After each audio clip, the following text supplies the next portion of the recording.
Hello, I thought we would talk today a little bit about some of the things that keep us within a pattern of behavior or experiences that aren't always great for us. And to other people look like, well, why on earth would you stay in that?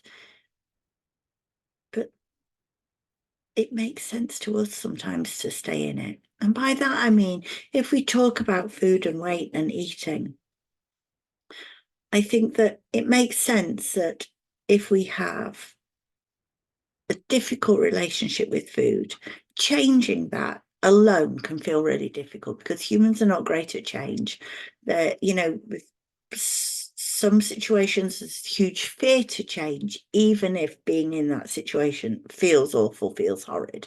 So that's one thing. But I think something that we don't often address and that can bring a lot of shame for people that I speak to, it's the idea that we get something that feels positive from what we're doing. So, for example, with somebody who has an eating disorder or a struggle with food and weight, we get some of our needs met by that. If we look physically unwell, often people worry much more. It's often the case with anorexia. People worry about us, people show their concern, people show their care. And often that's something that we've wanted for a long time and never had. And so it makes sense that it's really hard for many reasons to give up an eating disorder, but particularly if that eating disorder does look like it brings in care and concern and love.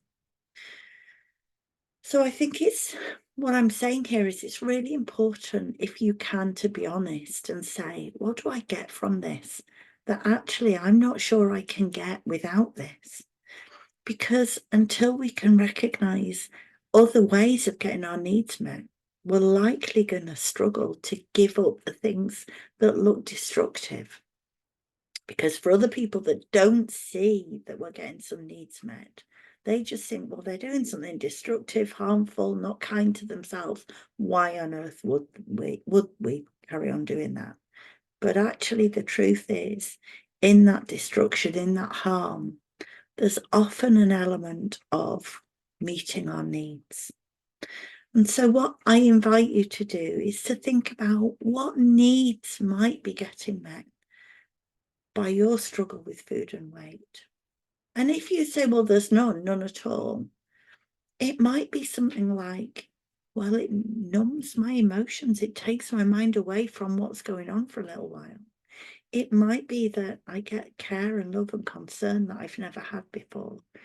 It might be it allows me to step away from the world a little bit, because the world can be a tough place to be in. Whatever it is for you, if you can, look at it with compassion. Think about it kindly. Okay, what needs am I getting met? Because that gives us information about what's going to be helpful for us going forward.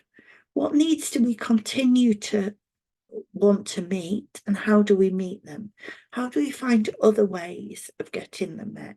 One of the most significant ways is to find a voice, to say, I need this, rather than to use our behaviors or our bodies to speak for us.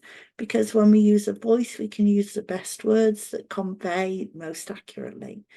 But there may be other things for you. So my invitation today is to think compassionately about the needs that you have that at some extent get met by your eating disorder or your disordered eating. And how else might you learn to meet those needs so that some of these behaviors that are also quite harmful or at least unhelpful to you might be able to slip away, and you can get your needs met and treat yourself with kindness and compassion while still treating your body with kindness and compassion. Take good care. We all have needs. There's nothing wrong with seeking to get our needs met. But maybe it's about thinking, how do I get them met differently so that I don't have to harm my body in this way? Speak to you soon. Bye bye.